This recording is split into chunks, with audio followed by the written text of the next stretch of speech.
തൃശൂർ പുതുക്കാട് താലൂക്ക് ആശുപത്രിയിൽ പുതിയതായി നിർമ്മിച്ച ഐസൊലേഷൻ വാർഡിന്റെ സീലിംഗ് തകർന്നു വീണു. രാവിലെ 10 മണിക്കായിരുന്നു സംഭവം. വാർഡിന്റെ വരാന്തയിലെ PVC ഷീറ്റിൽ തീർത്ത സീലിംഗ് ആണ് തകർന്നു വീണത്. കഴിഞ്ഞ ഫെബ്രുവരിയിലാണ് ഐസൊലേഷൻ വാർഡ് ഉദ്ഘാടനം കഴിഞ്ഞത്. ഇലക്ട്രിക്കൽ പണി പൂർത്തിയാക്കാത്തത് മൂലം ഇതുവരെ വാർഡ് തുറന്നു കൊടുത്തിരുന്നില്ല. കഴിഞ്ഞ ദിവസമാണ് ഇവിടെ ഇലക്ട്രിക്കൽ ജോലികൾ നടത്തിയത്. ഇതിന്റെ ഭാഗമായി സീലിംഗ് അഴിച്ച് വയറിംഗ് ജോലികൾ ചെയ്ത് പരിശോധിച്ചിരുന്നു. ഇതിനുശേഷം സീലിംഗ് ഉറപ്പിക്കാത്തതാണ് തകർന്നു വീഴാൻ കാരണമെന്നാണ് വിലയിരുത്തൽ.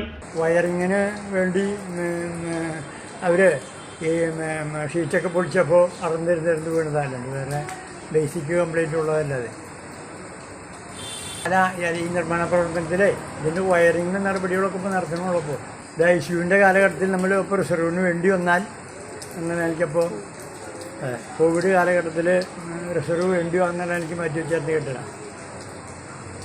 ഇതേ പണി ഇപ്പോൾ ഒരു വിളിച്ചിട്ടുണ്ട്. ഇന്നലെ അവർ വന്ന് ആ പണി ചെയ്തതിൻ്റെ പണി ചെയ്തതിൻ്റെ ഭാഗമായിട്ട് ഒന്ന് ഷീറ്റിൽ വീണ്ടുണ്ടാകുന്നുണ്ട്. രാവിലെ ഉണ്ടായ കാറ്റിലാണ് ഈ ഭാഗം തകർന്നു വീണത്. KK രാമചന്ദ്രൻ MLA ആസ്തി വികസന ഫണ്ടും കിഫ്ബിയിൽ നിന്നുള്ള ഫണ്ട് ചേർത്ത് 1.25 കോടി രൂപ ഉപയോഗിച്ചാണ് ഐസൊലേഷൻ വാർഡ് ക്രമീകരിച്ചത്. Thrissur district labour contract cooperative സൊസൈറ്റിയായിരുന്നു നിർമ്മാണം നടത്തിയത്. മുഖ്യമന്ത്രി പിണറായി വിജയനാണ് ഐസൊലേഷൻ വാർഡ് കഴിഞ്ഞ വർഷം ഓൺലൈനിലായി ഉദ്ഘാടനം ചെയ്തത്. ജനം, തൃശൂർ.